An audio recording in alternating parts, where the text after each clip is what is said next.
সমস্ত সব কিছু রেখে অন্ধকার কবরে যাইতে হবে। সেই কবরকে ভয় করে, আল্লাহকে ভয় করে এই যে কষ্টের জীবনটা আপনার আমার শেষ হয়ে যাইবে। যেই সন্তানদের জন্য আমরা অর্থ করি, টাকা পয়সা রোজগার করি, আমি আপনি যখন কবর পথের যাত্রী হয়ে যাব, সেই টাকা পয়সা অর্থ করি এক পয়সাও কিন্তু আমি আপনি নিয়ে যাইব না।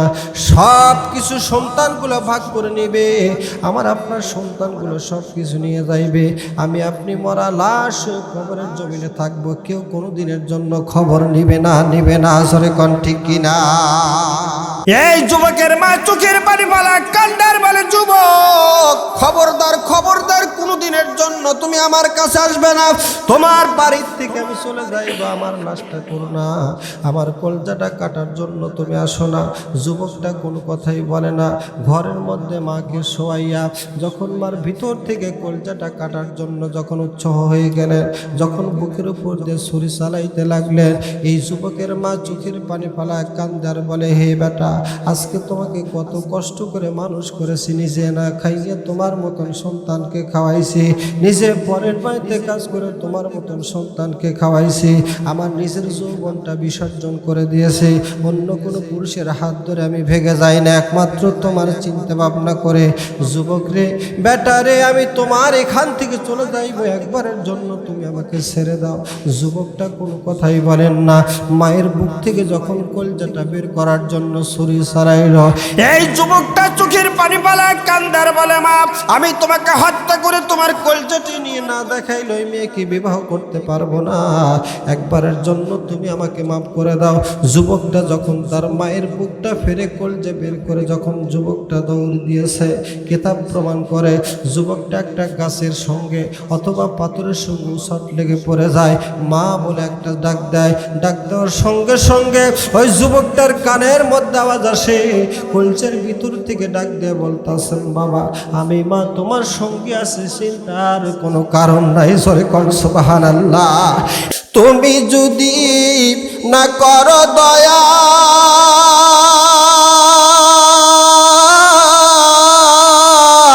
আমার হবে কি উপায়?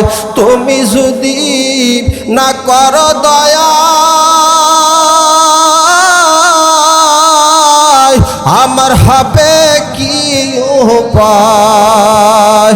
আমি পাপী অপরাধী, মাওলা তোমার দয়া চাই।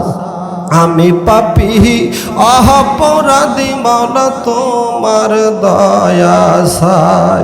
তুমি যদি না করো দয়া,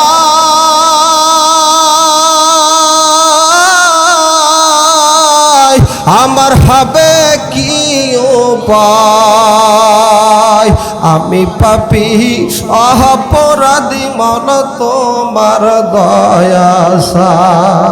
অবুঝ মোহনহরে ডুবল বেলা দেখনা চাহিয়া, অবুঝ মোহনহরে ডুবল বেলা দেখনা চাহিয়া, পার পারের ডাক পড়িলে বাবা, পাহাড় পারের ডাক পড়িলে যাহি বাহারে তুই কি লইয়া, ডুবল বেলা দেখনা চাহিয়া, অবুঝ মোহনহরে ডুবল বেলা দেখনা চাহিয়া।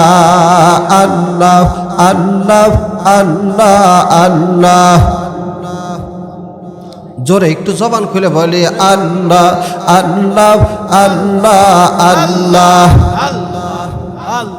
সাদের জীবন হেলাই হেলাই শেষ হইতে চলিল, নামাজ রোজা জিকির ফিকির কিছুই নাহি হইল, দিন ফুরাইলা সময় কাটাইয়া বাবা, দিন ফুরাইলা সময় কাটাইয়া, মহলার জিকির করলাম না, ডুবল বেলা দেখনা চাহিয়া, অবুঝ মোহনহরে ডুবল বেলা দেখনা চাহিয়া। মানুষের প্রথম মঞ্জিল হলো মরণ। প্রথম মঞ্জিল কি? মানুষের প্রথম ভয়টা হলো মরণ, এরপরে প্রথম মঞ্জিল হলো কবর, এরপরে কিয়ামত। জোরে কোন ঠিক কিনা? আপনি যদি দুনিয়ার বুকে আল্লাহর ইবাদত বন্দিকে সঠিকভাবে করে যেতে পারেন, কবরে আপনার কোনো ভয় হবে না।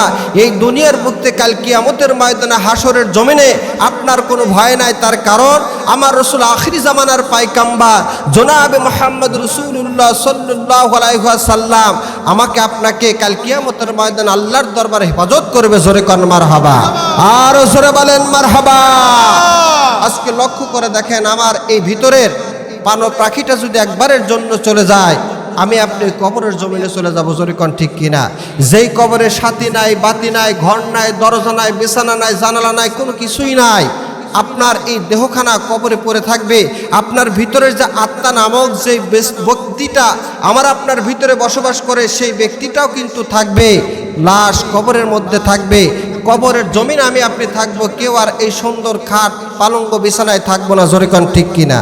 অথচ আজকে মাহফিল, মসজিদ, আল্লাহর ঘর, আল্লাহর ঘরে আমরা সিজদা দেই, সেই মসজিদের মাহফিল।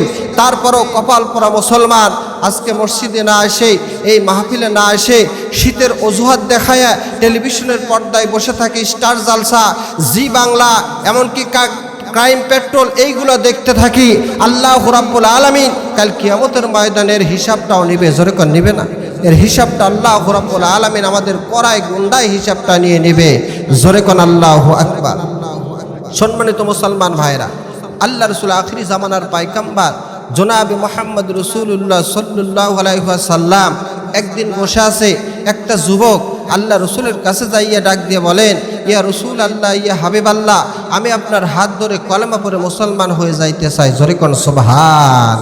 হুজুর আমাকে তওবা করায়া দেন, আমি আপনার কাছে তওবা করার জন্য আসছি। আল্লাহ রসুল বললেন, তুমি তওবা করো, আল্লাহ তোমাকে কবুল করে নেবে। জোরে কোন সুবহান। সোনার মুসলমান ভাইরা, যেহেতু মসজিদের মাহফিল কালেকশন করতে হবে, আমি আপনাদের সম্মুখে রসুলের সাহাবীদের সম্পর্কে দুই একটা কথা বলে কালেকশনের টান দেব। আল্লাহ রসুল আখিরি জামানার পায়গাম্বার জনাবে মুহাম্মদ রাসূলুল্লাহ সাল্লাল্লাহু আলাইহি ওয়াসাল্লাম মসজিদে বসে আছে। এমন সময় একজন যুবক যাই আল্লাহ রসুলকে ডাক দিয়ে বললেন, ইয়া রসুল আল্লাহ, ইয়া হাবিব আল্লাহ, আমি একটা অপরাধ করেছি, অনেকগুলো অপরাধ করে ফেলেছি।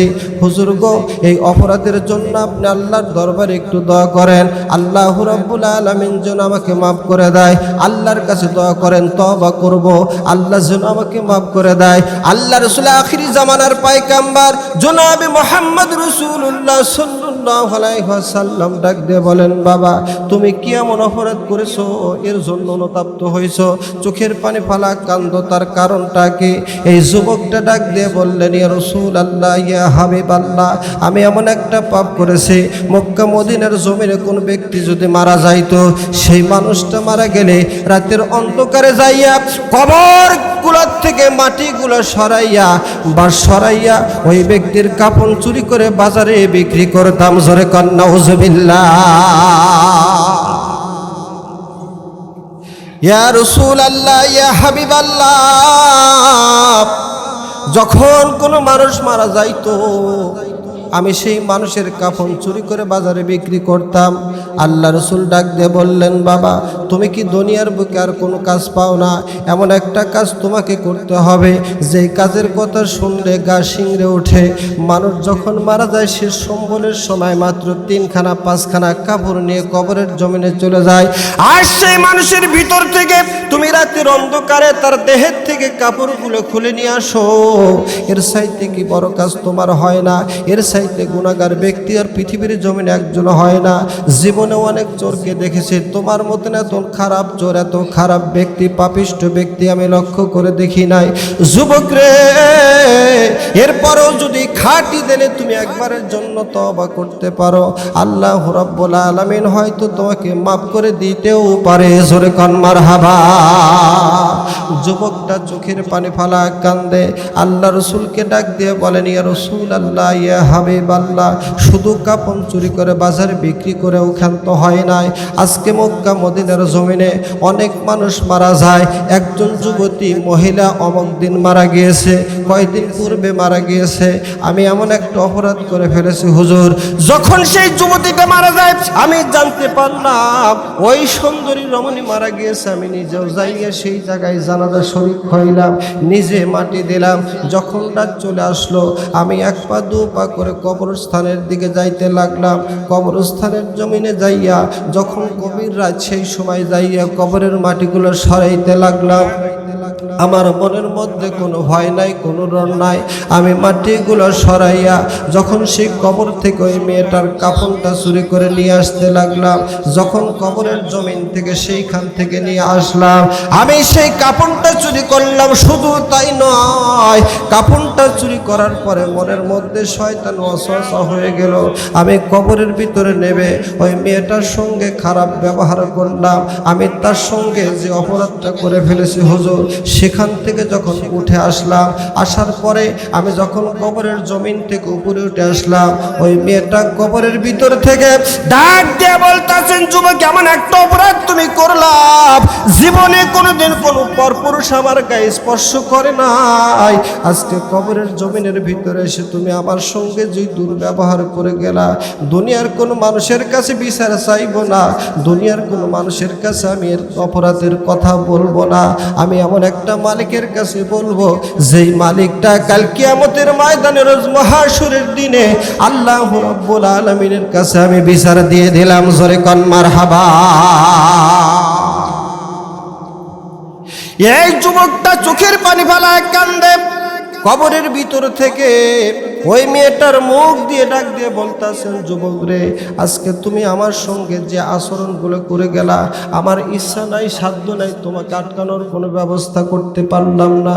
যেই মালিক তোমাকে সৃষ্টি করেছে, যে আল্লাহ তোমাকে সৃষ্টি করেছে, আমি সেই মালিকের কাছে দরখাস্ত করে গেলাম, আল্লাহ যেন তোমার বিচারটা করে, তোমার বিচারটা করে। আল্লাহ রসুল আখিরি জামানার পায়গাম্বার কথাটা শোনার সঙ্গে সঙ্গে তার মুখটা মলিন হয়ে গেল। আল্লাহ রসুল ডাক দিয়ে বললেন, যুবক রে, তুমি মানুষের কাপড় চুরি করেছে, এই জন্য হয়তো আল্লাহ তোমাকে মাফ করতে পারে। একটা বিজ্ঞানা মহিলার সঙ্গে, একটা নারীর সঙ্গে তুমি কবরের জমিনে যে আচরণগুলো করেছো, এর জন্য হয়তো আমার আল্লাহ মাফ করবে না। তাড়াতাড়ি আমার দরবার থেকে চলে যাও, এখান থেকে চলে যাও।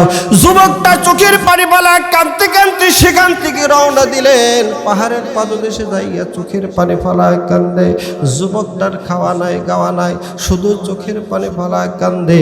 আল্লাহর দরবারে ডাক দিয়ে বলতেছেন, আল্লাহ গো, এমন একটা অপরাধ আমি তোমার দরবারে করেছি, আল্লাহ জীবনেও কোনোদিন মাপ পাইব না। যুবকটা খায় না, গাছের লতা পাতা খেয়ে যুবকটা জীবন ধারণ করে, চোখের পানি ফেলায় কান্দে। আল্লাহর কাছে ডাক দিয়ে বলেন, আল্লাহ গো, আমি এমন একটা অপরাধ করেছি, আল্লাহ তুমি যদি আমাকে মাপ না করো, জাহান্নামের আগুনে জ্বলতে পারবো না। আল্লাহ, জাহান্নামের আগুনে কেমন করে জ্বলবো? এই যুবকটা চোখের পানি ফেলা কান্দে। যুবকের সমস্ত শরীরে গা হয়ে গেছে, এই গায়ে পচরা হয়ে গেছে, সমস্ত শরীরে পোকা দেহ পিড়ে ডর ডর করে হাঁটে, এমনকি চোখের পানি পড়তে পড়তে গালের গোস্তগুলাই গা হয়ে গেছে। যুবকটা চোখের পানি ফেলা কান্দে। দীর্ঘ অনেক দিন পরে এই যুবকটা যখন আল্লাহ রসুলের দরবারে আবার আসলেন, আল্লাহ রসুলকে ডাক দিয়ে বলেন, ইয়া রাসূলুল্লাহ, ইয়া হাবিবাল্লাহ, আমি আপনার কাছে আবার আসছি, আপনি একবারের জন্য আমাকে তওবা করায় দেন। আল্লাহ যেন আমার তামাম জীবনের গুনাহ খাতা মাফ করে দেয়, আর জীবনেও কোনোদিন অপরাধের জড়িত হইব না। আল্লাহর কাছে তওবা করেন। আল্লাহ রসুল ডাক দিয়ে বলেন, যুবক রে, আল্লাহ রাব্বুল আলামিন অবশ্যই তোমাকে এই বিপদ থেকে রক্ষা করবে। এই মাত্র জিবরাইল আলাইহিস সালাম আল্লাহ রসুলকে ডাক দিয়ে বলেন, ইয়া রাসূলুল্লাহ, ইয়া হাবিবাল্লাহ, এই যুবকটার কান্না আল্লাহর দরবারে কবুল হয়ে গেছে, এই যুবকটার কান্না আল্লাহর দরবারে মঞ্জুর হয়ে গেছে। আপনি যুবকটারে তওবা করা দেন। এই যুবকটা শেষবারের জন্য যদি তওবা করতে পারে, আল্লাহ তার তওবাটা কবুল করে নেবে, আল্লাহ তাকে মাফ করে দিবে। আল্লাহ রাসূল আখিরি জামানার পায়গাম্বার জনাবে মুহাম্মদ রাসূলুল্লাহ সাল্লাল্লাহু আলাইহি ওয়াসাল্লাম চোখের পানি ফেলা কান্দে। যুবককে ডাক দিয়ে বললেন, যুবক রে, আল্লাহ তোমার কান্নাটা মঞ্জুর করে নিয়েছে, তুমি যে অপরাধটা করে ফেলেছো, আসো তোমাকে শেষবারের জন্য তওবা করা দেয়, কলেমা পড়া দেয়। যুবকটা চোখের পানি ফেলা পালায় কান্দার বলি ইয়া রাসূলুল্লাহ ইয়া হাবিবাল্লাহ, মানুষের কান্নার মধ্যে এত শান্তি আগে বুঝতাম না। আমার শরীরে গা হয়েছে, সমস্ত শরীরে পোকা জল জল জল জল করে, এরপরও কান্নাটা আমার কাছে এতই পছন্দ হয়, মনে হয় আল্লাহর জাহান্নামের ভয়ে চোখের পানি ফালা কান্দি। জোরে কোন মারহাবা। তুমি যদি না করো দয়া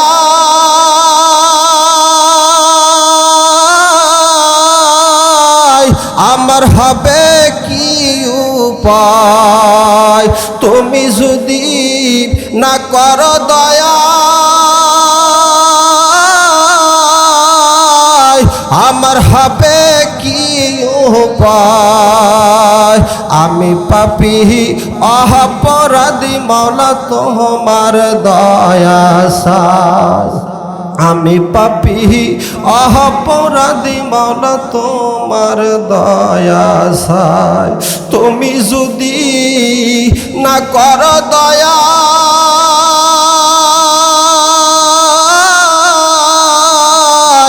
আমার হবে কি উপায়, আমি পাপী অপরাধী মাওলা তোমার দয়া চাই। মুসলমান ভাইরা, দুনিয়াটা মস্ত বড়, খাও দাও ফুর্তি করো, এই জন্য কিন্তু আমার আল্লাহ পৃথিবীর জমিনে পাঠায় নাই মাত্র অল্প কিছু দিনের জন্য। দুনিয়ার বুকে আসছে আল্লাহর ইবাদত বন্দি করার জন্য। এই পৃথিবীর জমিনে যে যত আল্লাহর দরবারে কাঁদবে, আল্লাহর জান্নাতের রাস্তা তার জন্য সহজ হয়ে যাবে। মানুষ যত পৃথিবীর জমিনে কান্নাকাটি করবে, মা মারা গেলে যেইভাবে কান্নাকাটি করেন, বাবা মারা গেলে যেইভাবে কান্নাকাটি করেন, নিজের সন্তান মারা গেলে যেইভাবে কান্নাকাটি করেন, এইভাবে সকাল সন্ধ্যায় যদি আল্লাহর দরবারে কান্নাকাটি করতে পারেন, আমার আল্লাহ আমাকে আপনাকে মাফ করে দিবে। এই যুবকটা চোখের পানি ফালা কান্দে, আল্লাহর মহাব্বত তার অন্তরের মধ্যে এমনভাবে বসে গিয়েছিল, আল্লাহর রহমতের দরিয়ার মধ্যে জোশ লাগার কারণে আল্লাহর পক্ষ থেকে জিবরাইল আলাইহিস সালাম এসে আল্লাহ রাসূলকে ডাক দিয়ে বললেন, ইয়া রাসূলুল্লাহ ইয়া হাবিবাল্লাহ, যুবকটা শত অপরাধ করার পরেও আল্লাহ রাব্বুল আলামিনের কাছে বেশি বেশি কান্না করার কারণে আল্লাহ ওই যুবকের তামাম জীবনের গুনাহ খাতা মাফ করে দিয়ে দিয়েছেন। জোরে কোন মারহাবা। সোনার মুসলমান ভাইরা, মা দুনিয়ার বুক থেকে বিদায় নিয়ে চলে গেছে, আব্বা দুনিয়ার বুক থেকে বিদায় নিয়ে চলে গেছে। মা কত মধুর ডাক যার নাই সেই বুঝতে পারে। আমার মা নাই, বাবাও নাই। বাবা কি জিনিস, মা কি জিনিস। যেই বাবা কোন শীতের ভিতরে ডানে শোয়ালে পিশাব করে দিতাম, আমার মায়ে বামে শোয়াইতো, বামে শোয়ালে পিশাব করে দিতাম, বুকের উপরে শোয়াইতো। এই কোন শীতের মধ্যে মা জননীর বুকের উপরে পিশাব পায়খানা করে দিয়েছি। অন্য কোনো মানুষ হলে সেই সন্তানকে মারধর করতো, বুকের থেকে নামায় দিত। মা ঠান্ডা লাগে নাই, কোনো কিছুর চিন্তা করে নাই, সন্তানের ঠান্ডা লাগবে বলে নিজের কাপড় দিয়ে সন্তানকে জড়া নিছে। জোরে কোন ঠিক কিনা। ওই জনম দুঃখিনী মা অনেকের অন্ধকার কবরে পড়ে আছে, সেই মায়ের কথা চিন্তা ভাবনা করে আজকে বাড়িতে না থেকে এই মাহফিলে এসে যদি একটা টাকা, এক বস্তা সিমেন্ট, এক মন দান করতে পারেন, খোদার কসম করে বললাম মা কবরের জমিনে শুয়ে আমার আপনার জন্য দোয়া করতে থাকবে। জোরে কোন মারহাবা। এই দুনিয়ার বুক থেকে আমি আপনি যখন মারা যাব, সমস্ত মানুষ আপনাকে কবরের জমিনে রেখে আসবে। কেউ দা দিয়ে বাঁশ কাটবে, কেউ মোহনপুর বাজারে যাইবে কিছু কাপড় কেনার জন্য। আপনার মতো আমার মতন মানুষ যেই ঘরটা করলেন সেই ঘরে আর রাখবে না, সেই ঘর থেকে বের করে ধোয়াইয়া সুন্দর করে নিয়ে যাইয়া কবরের মাটিতে আপনাকে রেখে আসবে। জোরে কোন ঠিক কিনা। যেই ব্যক্তি কৃপণতা করবে তার অর্থ করে টাকা পয়সাই কোনো কাজেই লাগবে না, সমস্ত সব কিছু রেখে অন্ধকার কবরে যাইতে হবে। সেই কবরকে ভয় করে, আল্লাহকে ভয় করে এই যে কষ্টের জীবনটা আপনার আমার শেষ হয়ে যাইবে। যেই সন্তানদের জন্য আমরা অর্থ করি, টাকা পয়সা রোজগার করি, আমি আপনি যখন কবর পথের যাত্রী হয়ে যাব, সেই টাকা পয়সা অর্থ করি এক পয়সাও কিন্তু আমি আপনি নিয়ে যাইব না। সব কিছু সন্তানগুলো ভাগ করে নেবে, আমার আপনার সন্তানগুলো সব কিছু নিয়ে যাইবে। আমি আপনি মরা লাশ কবরের জমিনে থাকবো, কেউ কোনো দিনের জন্য খবর নিবে না। জোরে কোন ঠিক কিনা। সোনার মুসলমান ভাইরা, হযরতে মুসা আলাইহিস সালামের জামানায় একদিন মুসা নবী আল্লাহর কাছে ডাক দিয়ে বলেন, আল্লাহ গো, আমরা এই পৃথিবীর জমিনে আপনি মা বাবাকে একটা রহমত দেওয়ার কারণে মা জননী সন্তানকে এতই ভালোবাসে, মহব্বত করে। কোনো মায়ের সন্তান যদি পানির মধ্যে পড়ে যায়, মা নিজের জীবনটা বিসর্জন দিয়ে সেই সন্তানকে রক্ষা করে। কোন সন্তান যদি আগুনের মধ্যে পড়ে যায়, সেই সন্তানকে রক্ষা করার জন্য মা আগুনের মধ্যে ঝাঁপ দেয়। কোন সন্তান যদি বড় কষ্টের মধ্যে থাকে, মা জননী সারা রাত আল্লাহর দরবারে চোখের পানি ফেলায় কান্দার বলে, আল্লাহ, আমার জীবনের বিনিময় হলে আমার সন্তানের অসুখকে শিফা দান করে দাও। আল্লাহ সেই রহমত নিয়ে মা বাবার সন্তানকে এতই ভালোবাসে। আল্লাহ কাল কিয়ামতের ময়দানে রোজ মাহশরের দিনে আপনি 99টা রহমত নিয়ে কেমন করে থাকবেন? যখন আপনার উম্মত জাহান্নামের পতিত হবে, যখন জাহান্নামের যাত্রী হয়ে যাইবে, আল্লাহ কেমন করে আপনি দেখবেন, আপনি থাকবেন? আমার তো বুঝে আসে না। আল্লাহ রাব্বুল আলামিন ডাক দিয়ে বললেন, ও আমার মুসা, তুমি যাও, ওই জঙ্গলের মধ্যে একটা ঘর আছে, আর ঘরের মধ্যে একটা মেয়ে আছে, মেয়েটার একটাই সন্তান, দেখে আসো দুনিয়ার সন্তানগুলো মা বাবার সঙ্গে কেমন দুর্ব্যবহার করে। জোরে কোন আল্লাহু আকবার।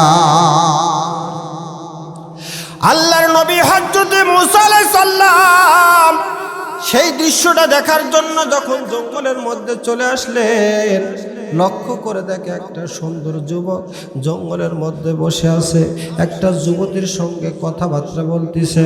হযরত মুসা আলাইহিস সালাম সেই জঙ্গল আড়ালে একটা গাছের সঙ্গে হেলান দিয়ে দাঁড়িয়ে আছে। এই মহিলাটা যুবককে ডাক দিয়ে বলতেছে, যুবক রে, অনেক দিন ধরে তোমার সঙ্গে আমার প্রেম ভালোবাসা হয়ে আছে, সত্যি যদি আমাকে বিবাহ করতে চাও, তোমার মায়ের চাইতে কি আমাকে ভালোবাসবা? যুবক ডাক দিয়ে বলতেছে, আমার মায়ের চাইতে আমি তোমাকে অত্যন্ত ভালোবাসি, মহব্বত করি। এই যুবতী ডাক দিয়ে বলতেছেন, হ্যাঁ যুবক, মা বাড়িতে আছে, তোমার মায়ের কলজা যদি কেটে আমাকে দেখাইতে পারো তবেই তোমাকে বিবাহ করব, নইলে আমি তোমাকে বিবাহ করতে পারবো না। যুবকটা মেয়েটার প্রেমে অন্ধ হয়ে গেছে, এক পা দু পা করে বাড়িতে চলে গেলেন। এই যুবকটার মা যায় নামাজ বিছাই আল্লাহর দরবারে চোখের পানি ফালায় কান্দে, আল্লাহর কাছে ডাক দিয়ে বললেন, আল্লাহ গো, আমার কলেজের টুকরো সন্তান আজকে 3টা দিন হয়ে গেল বাড়িতে আসে না। আল্লাহ, আমার সন্তানটারে এক নজর দেখার জন্য পাগল হয়ে আছে। এই যুবকটা বাড়িতে যাইয়া মা জননী যায় নামাজটা নিয়ে যখন আল্লাহর দরবারে চোখের পানি ফলায় কান্দে, যুবকটা পিছনে দাঁড়িয়ে থাকে। মা জননীর নামাজটা যখন শেষ হইল, যুবকের মা যখন পিছনে তাকায় দেখতেছে তার সন্তান ঘরের ভিতরে প্রবেশ করেছে, যায় নামাজ থেকে উঠে এই সন্তানটাকে বুকে জড়াইয়া চুমা খায়, গালে চুমা খায়, মুখে চুমা খায়। সন্তানকে ডাক দিয়ে বলতেছে, বাবা, আজ কতদিন হয়ে গেল তুমি আমার কাছে আসো না, তোমার সুন্দর চেহারা না দেখলে আমি আমার ভালো লাগে না, বলো কোথায় গিয়েছিলে? যুবকটা কোনো কথাই বলে না। মা দেখলেন সন্তানের ওই মুখটা শুকনো দেখা যায়, নিজে হাতে ভাত নিয়ে এসে সেই যুবকটার মুখের ভিতরে যখন খাবারগুলো তুলে দেয়, যুবকটা খাইল। খাওয়ার সঙ্গে সঙ্গে যুবকটা মাকে ডাক দিয়ে বললেন, মা গো, আমি একটা মেয়েকে পছন্দ করেছি, সেই মেয়েকে বিবাহ করতে চাই, তুমি কি বিবাহের প্রস্তাবে রাজি হইবা না?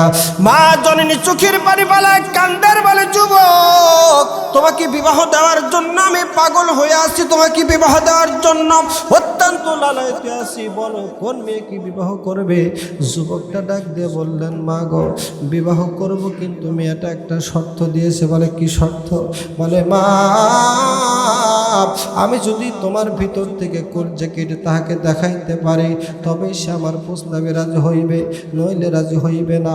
মা চোখের পানি ফালা কান্দার বলে, যুবক রে, আমার সন্তান রে, ওই মেয়েকে বিবাহ করলে জীবনে সুখী হইতে পারবা না। জোরে কন্যা নাউজুবিল্লাহ। যুবককে ডাক দিয়া বললেন, যুবক, ওই মেয়েকে বিবাহ করলে জীবনও শান্তি পাইবে না, সুখ পাইবে না, তাকে বিবাহ করার দরকার নাই। সন্তানটা পাগল হয়ে আছে, মাকে মারার জন্য ছুরি বার করলে মা চোখের পানি ফেলা কান্দার বলে, বাবা, তোমার জন্য আমি ঘর সংসারের মা ত্যাগ করেছি, তোমার জন্য আমি পাগল হয়ে আছি, তোমাকে দেখার জন্য আমি লালায়িত হয়ে আছি, আজকে তুমি কেমন করে আমাকে হত্যা করতে চাও, কতল করতে চাও, আমার তো বুঝে আসে না। এই যুবকের মা চোখের পানি ফেলা কান্দার বলে, যুবক, খবরদার আমার কাছে আসবে না, তোমার বাড়ির থেকে আমি চলে যাইবো, আমার লাশটা করো না, আমার কলজাটা কাটার জন্য তুমি আসো না। যুবকটা কোনো কথাই বলে না।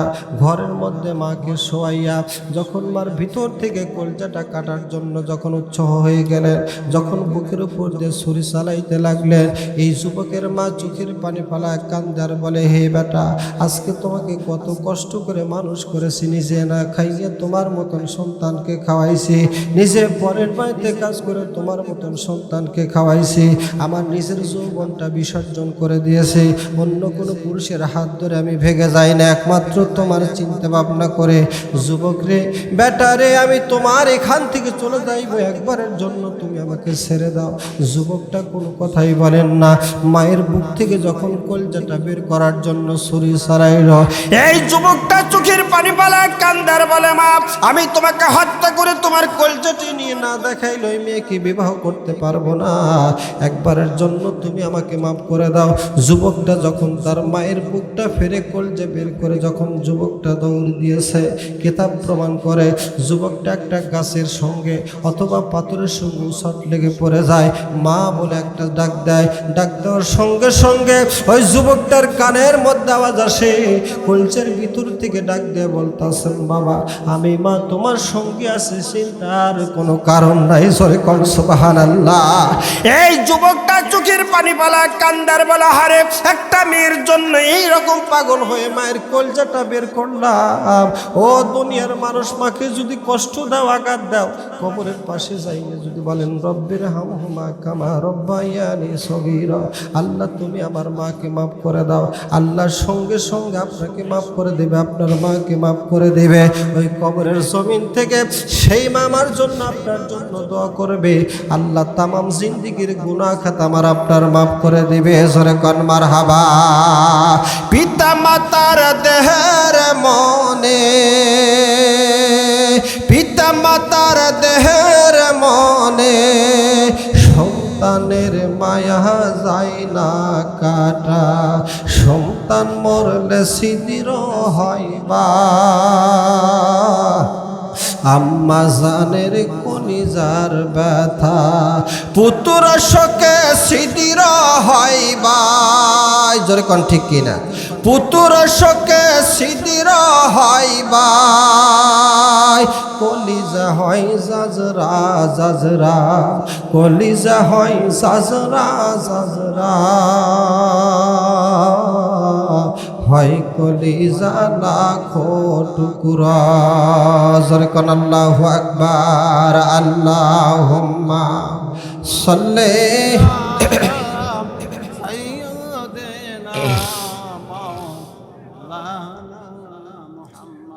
ওয়া আলা আহলি সাইয়্যিদিনা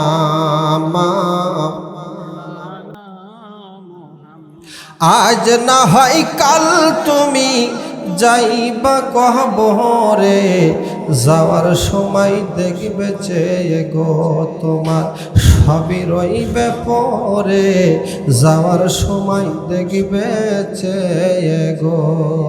দাদা গেছেন, বাবা গেছেন, কেউ আসে নাই ফিরে, এমনি ভাবে যাইতে হবে গো তোমার এ জগৎ সংসার ছেড়ে, এমনি ভাবে যাইতে হবে গো। জোরে কোন ঠিক কিনা? আল্লাহ পবিত্র কোরআন শরীফের মধ্যে আজ করে বলেন, কুল্লু নাফসিন যায়িকাতুল মাউত, প্রত্যেক প্রাণীকে মরণের স্বাদ গ্রহণ করতে হবে, কেউ দুনিয়ার বুকে বাঁচব না, সবাইকে কবরপুরের যাত্রী হইতে হবে। যেই কবরের সাথী নাই বাতি নাই, একমাত্র সঙ্গের সাথী হলো আমার মালিক। জোরে কোন ঠিক কিনা? আল্লাহর নবী হযরত মুসা আলাইহিস সালাম একদিন আল্লাহর সঙ্গে সাক্ষাৎ করার জন্য রওনা দিয়েছে, দেখা করার জন্য, আল্লাহর সঙ্গে কথা বলার জন্য রওনা দিয়েছে। লক্ষ্য করে দেখে একটা পাথর আল্লাহর জাহান্নামের ভয়ে চোখের পানি ফালা কাঁদে।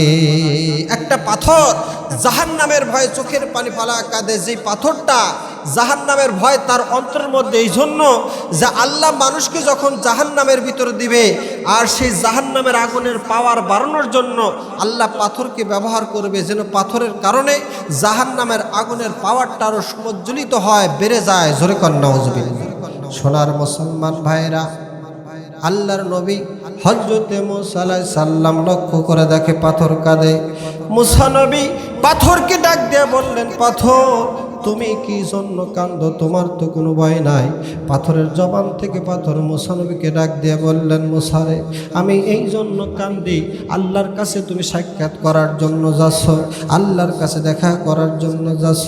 আমার মালিককে বলো আমি পাথর এই জন্য কান্দি, আল্লাহ কোরআনের মধ্যে হুকুম জারি করেছে জাহান্নামের আগুনের পাওয়ার বাড়ানোর জন্য পাথরকে জাহান্নামের ভিতরে নিক্ষেপ করা হবে। আমি পাথরে যেন জাহান্নামের মধ্যে না যায় সেই জন্য আমি পাথর চোখের পানি ফেলা কান্দি। এই পাথরের কান্নাটা মঞ্জুর করার জন্য হযরত মুসা নবী আল্লাহর কাছে যাইয়ে ডাক দিয়ে বললেন, মালিক তোমার কাছে একটা দরখাস্ত করতে চাই। আমি যখন রাস্তা দিয়ে আসতেছিলাম লক্ষ্য করে দেখে একটা পাথর জাহান্নামের ভয়ে চোখের পানি ফেলা কান্দে। পাথরের কান্না দেখে আমার মায়া হয়ে গেল। আমি পাথরের কাছে গেলাম, পাথরকে প্রশ্ন করলাম, পাথর তুমি কান্দো কি জন্য, তোমার কি হয়েছে?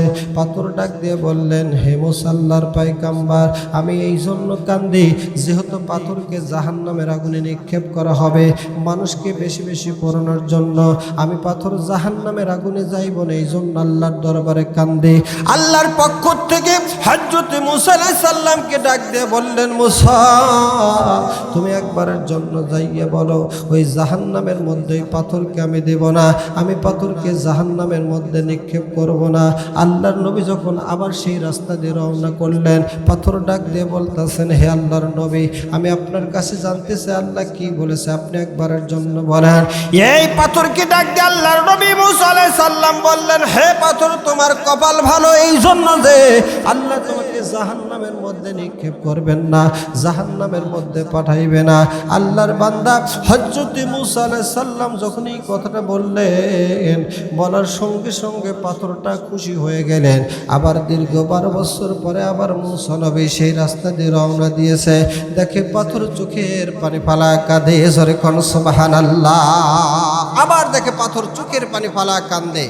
আল্লাহর নবী হযরত মুসা আলাইহিস সালাম পাথরকে প্রশ্ন করলেন, পাথর এতদিন তুমি জাহান্নামের ভয়ে কাঁদছো, এখন তুমি কান্দো কি জন্য? আল্লাহ তো নিজে ওয়াদা করেছে তোমাকে জাহান্নামের মধ্যে নিক্ষেপ করবেন না, তবে কি জন্য তুমি জাহান্নামের ভয়ে কান্দের কারণটা কি? আল্লাহর নবী হযরত মুসা আলাইহিস সালামকে ডাক দিয়ে বললেন, হে আল্লাহর নবী মুসা, একবারের জন্য শুনে নাও, আমি জানি আমার মতন পাথরকে জাহান্নামের ভয়ে নিক্ষেপ করবে না, কান্না মঞ্জুর হয়েছে। আমি একটা পারের জন্য এই জন্য কান্দি, যেটা হলো আমি জানি জাহান্নামের মধ্যে আমাকে নিক্ষেপ করবে না। আজ থেকে কিয়ামত পর্যন্ত আমি জাহান্নামের ভয়ে নয়, মালিককে পাবার জন্য কান্দি, জোরে কোন সুবহানাল্লাহ। আজকের থেকে কিয়ামত পর্যন্ত আমি আমার আল্লাহকে হাসিল করার জন্য কাঁদবো, জোরে কোন সুবহানাল্লাহ। সোনার মুসলমান ভাইয়েরা, একটা পাথর যদি জাহান্নামের ভয়ে আল্লাহকে পাবার জন্য কান্নাকাটি করতে পারে, আমার আল্লাহর সৃষ্ট জীব, সৃষ্ট বান্দা, মাখলুকাত, আমরা কেন আল্লাহর ভয়ে কান্দি না? জোরে কোন ঠিক কিনা? আল্লাহর ভয়ে আমাদের কান্নাকাটি করতে হবে, যেন আল্লাহ রাব্বুল আলামিন আমাদের কান্নাটা মঞ্জুর করে নেন। সবাই বলেন